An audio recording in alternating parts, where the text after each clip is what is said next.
ওর জাফরপুর দেবো আছে না জাফরপুর জাফরপুর ঠিক আছে ঠিক আছে ও জাফরপুরে ওর জাফরপুর জাফরপুর যে দে তুই তো বানান জানিস না কিছু এই এরপরে যে ভোগবি যে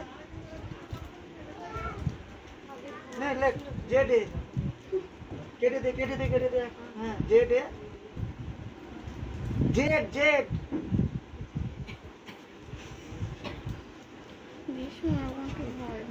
এই জায়গাটাই সবচেয়ে টার্নিং পয়েন্ট বুঝতে পেরেছ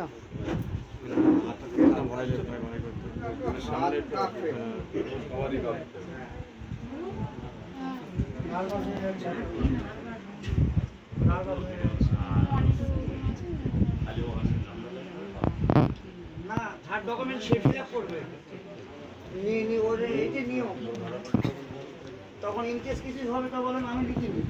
ওই লোক লিখে নিল ওসব তাহলে যাবো কেন সই করো এই ডকুমেন্টের সাথে মিল না হলে